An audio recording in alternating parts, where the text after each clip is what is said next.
Yo, what's up guys, and welcome back to Best Internet YouTube channel. Sama gue Malvin. Gimana guys, teman-teman yang udah pre-order PS5-nya nih, udah pada nyampe belum? Karena hari ini kalau nggak salah hari pertama ya, pada nyampe ya PO-nya ya.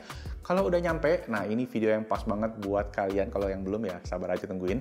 Yes, di samping gue sekarang ini adalah Smart TV dari Samsung, yaitu QLED QADT yang ukurannya 55 inci. Nah, kalau kalian baca judulnya, dari beberapa TV guys yang menjadi kandidat pilihan gue buat PS5, akhirnya gue pilih TV ini. Nah, kenapa gue pilih TV ini? Gue akan bahas di video kali ini. So, yes, langsung aja, daripada penasaran, kita mulai videonya. Let's go!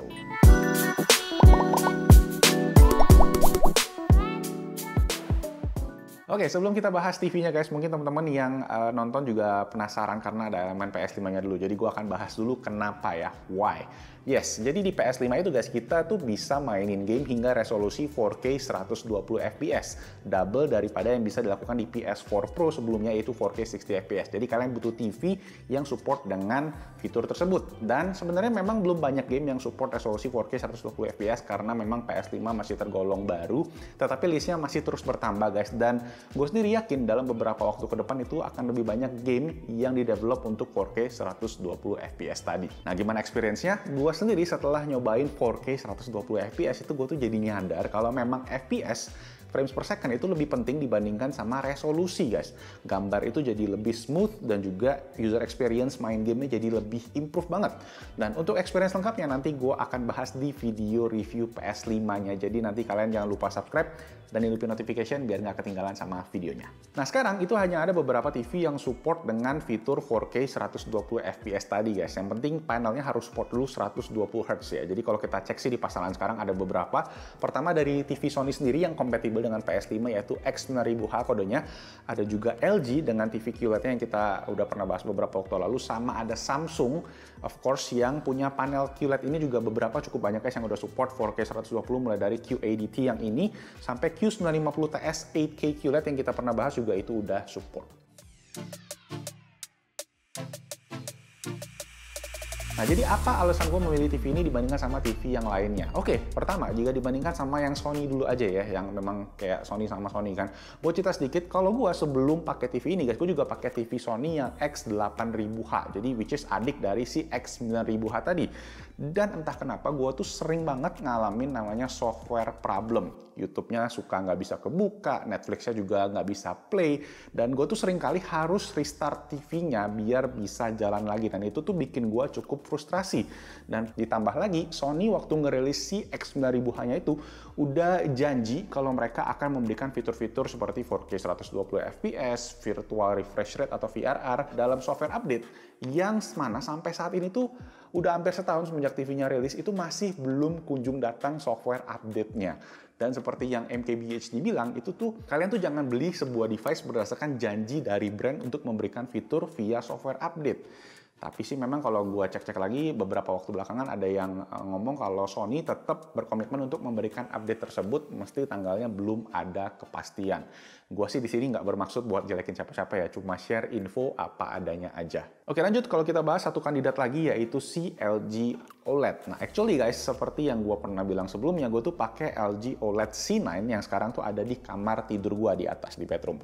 Actually TV itu sebelumnya tuh ada di posisi ini, di posisi living room ini guys, tetapi akhirnya gua pindahin ke atas karena ada beberapa problem. Pertama, living room ini guys, ada jendela yang di atas sana. Kalau pagi ada matahari terbit, dia mancarin cahaya matahari pagi yang pantulannya tuh keras banget, kencang banget, dan mengganggu pas lagi nonton TV karena panel si OLED itu guys, dia menggunakan panel glossy, jadi mantulnya tuh bener-bener mantul banget. Dan karena sinar terang matahari tadi juga bikin nggak enak nontonnya. Kalau gua bangun-bangun setiap pagi gua pengen nonton TV, pengen nonton berita gitu, nggak enak. Dan emang cukup dipahami juga, panel OLED itu nggak gitu terang dibandingkan sama yang panel QLED misalnya. Dan juga alasan yang paling ditakutkan di OLED adalah kalau kalian puter dengan max brightness terus guys, itu bakalan ada namanya burn in atau terbakar di dalamnya. That's why akhirnya gue pindahin ke kamar karena kamar gue lebih gelap.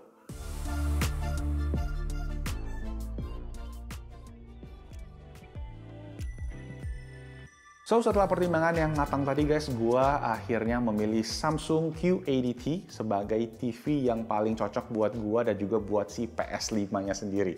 Alasannya tadi pertama adalah fitur-fitur gamingnya. Q80T ini udah support dengan 4K 120 fps, ada ALLM atau Auto Low Latency Mode, jadi pas kalian duduk di PS langsung masuk ke game mode, dan juga ada virtual refresh rate out of the box dan nggak perlu lagi nunggu software update.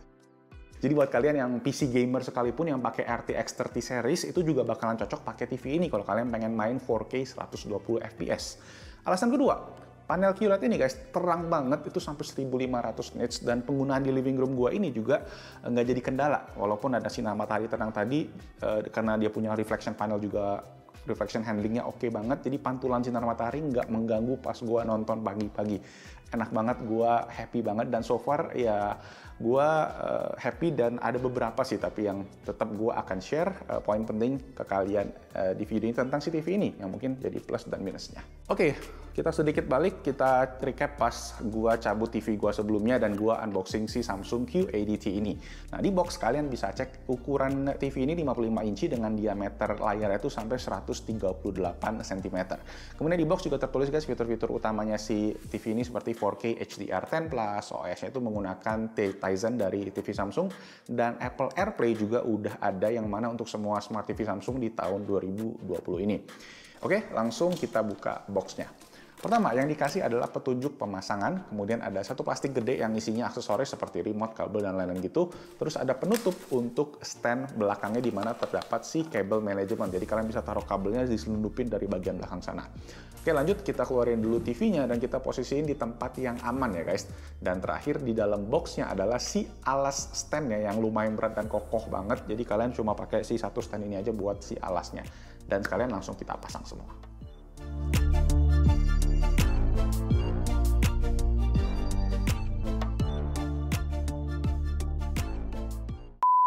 Oke, so inilah dia guys, Samsung Q80T. Nah, in terms of design, gua ngomongin desain dulu aja. Gue suka banget sama TV ini yang pakai si solo stand ini. Sebelumnya yang TV yang gua bahas itu selalu rata-rata pakai stand yang kiri kanan yang gede guys. Jadi Samsung memang lumayan menggunakan desain ini untuk TV-TV premiumnya. Jadi kalau kalian pakai TV bench yang kecil itu juga masih bakalan muat. Kemudian bezel-bezel di pinggirnya juga kecil guys, tipis. Cuma emang bagian belakang TV-nya rada tebal karena tadi penggunaan panel QLED yang mana ada lapisan quantum dot tadi di panelnya, makanya jadi sedikit lebih tebal dibandingkan sama TV yang konvensional. Nah, untuk input outputnya ada di bagian kanan belakang TV-nya, jadi semuanya nyamping, nggak ada kabel yang nyolok ya ke arah belakang gitu, lebih rapi juga, plus kabel manajemennya juga oke banget. Satu hal yang gua expect lebih adalah di bagian remote-nya ini guys. Nah, remote yang kita dapat ini buat TV-nya yang pricing-nya lumayan premium menurut gua, paling nggak ya kita bisa dapat remote yang kayak QLED 8K kemarin yang kita review yang pakai bahan aluminium metal itu. Tapi ternyata ya pas dicek ada juga sih yang jual guys, itu remote-nya sekitar Rp600.000. Menurut kalian kalau ganti remote itu worth it nggak sih? Komen di bawah. Nah, dari segi user experience, menurut gua OS Tizen dari Samsung sendiri itu bisa dibilang salah satu yang terbaik lah untuk urusan interface di Smart TV. Semuanya itu straightforward, user-friendly banget. Yang gua suka itu adalah juga ada namanya mode ambient mode di TV ini, dimana kita bisa pakai TV ini itu untuk kayak nampilin background, karya seni, foto-foto, yang bisa jadi dekorasi untuk rumah kita biar lebih cantik juga TV-nya. Nah, cahaya ambient mode ini juga bisa menyesuaikan dengan yang ada di lingkungan kita, kayak misalnya kita lagi banyak cahaya matahari warna kuning, layarnya juga akan nguning, sedangkan kalau kita semakin malam dia akan mungkin semakin juga menyesuaikan dengan ruangan kita.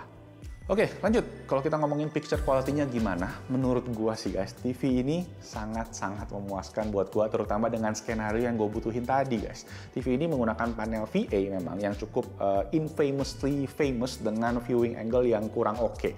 Tetapi karena ada quantum dot filter tadi guys, itu bikin viewing angle-nya jadi luas dan menurut gua tuh enak buat dipakai di living room gini, di mana keluarga banyak nonton dari berbagai sisi ya.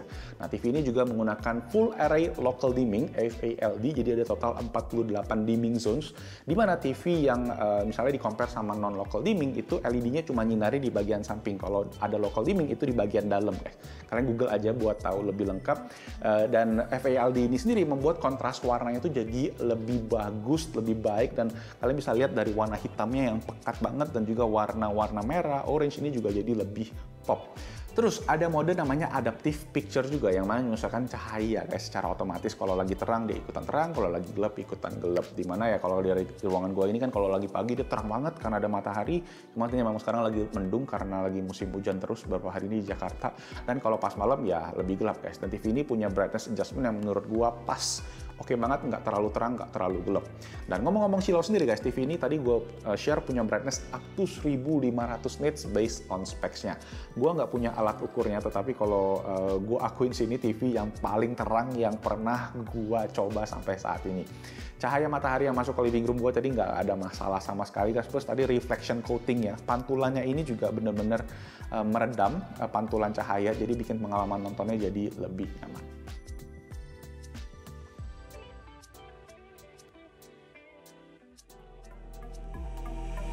Oke, kualitas audio gimana guys? Menurut gue juga ini kualitas audionya oke banget. Pas gue pakai TV sebelumnya itu gue harus pakai soundbar biar gue dapet kepuasan dengan suaranya. Sedangkan di Q80T ini guys, selama gue pakai sekarang ini gue nggak pasangin soundbar dan gue bisa bilang gue happy dengan kualitas suaranya. Gue nyaman-nyaman aja gitu. Speakernya cukup gede dengan output power sampai 60 watt dan ada fiturnya Samsung yang khas yaitu yang ada juga di QLED 8K kemarin ya, yang kita tes. Itu namanya adalah OTS atau Object Tracking Sound yang suaranya tuh ngikutin apa yang ada di layar. Misalnya di layar ada di sana itu juga bakal ngikutin suaranya keluar dari sana. Dan buat dipakai gaming hingga pakai movie, menurut gue sih speaker yang ada di TV ini udah lebih dari cukup. Oke, kalau ditanya kekurangannya apa sih dari TV ini, gua tuh ada satu minor gripes yang menurut gua agak disayangkan adalah absennya fitur Dolby Vision. Karena saat ini kan konten gitu rata-rata kayak di Netflix, Disney Plus itu udah support Dolby Vision biar gambarnya jadi lebih terang, lebih pop, lebih bagus gitu guys. Jadi akhirnya itu fitur Dolby Vision digantiin sama yang fiturnya yang punya Samsung yaitu format HDR10+. Sebenarnya ini minor aja sih, jadi ya keep in mind aja. Oke, gimana kesimpulannya? Secara overall, gua sih puas banget sama TV ini. Bener-bener sesuai dengan kriteria gua yang gua perlukan, yang gua butuhin buat living room gua dan juga buat si PS5, of course. Jadi, buat kalian mungkin yang udah pakai PS5 dan ngerasa TV-nya masih belum bisa memaksimalkan kapabilitas dari PS5 ini guys, ya mungkin Q80T ini bisa jadi pilihan yang menurut gua sih ini pilihan yang terbaik untuk saat ini. Buat harganya emang tergolong premium guys, itu sekitar 20 juta rupiah. Tetapi kalau kita ngeliat lagi dari perspektif penggunaan jangka panjang, tadi karena fitur-fiturnya udah support, gua rasa sih ini bakalan worth it untuk kita, kalau kita nambah budget sedikit dibanding kita frustasi TV-nya error, nungguin update yang nggak kunjung datang. Oke? Atau kalau kalian mau nunggu, Samsung juga udah ngerilis TV terbarunya untuk tahun 2021 ini guys, di CES kemarin, yaitu Neo QLED dengan panel mini LED-nya. Katanya sih revolusioner banget untuk industri teknologi TV saat ini. So guys, that's it. Itu tadi untuk video review kita buat Samsung Q80T TV yang menurut gua terbaik buat PS5. Ya, menurut gua ya. Menurut kalian mungkin beda. Gimana menurut kalian juga langsung aja ditulis di kolom comment section di bawah. Mungkin udah ada yang pakai PS5 dengan TV yang lainnya juga boleh di-share. Mungkin teman-teman yang lain juga pengen tahu. Dan itu aja guys. Kalau kalian suka dengan videonya bolehlah klik tombol jempol ke atas. Subscribe juga ke Best Nota YouTube channel. Hidupin notification-nya karena review dari si Hype. Nah, nanti gue akan share juga. So, itu aja guys. Nama gue Malvin. I'll see you guys on my next video. Ciao.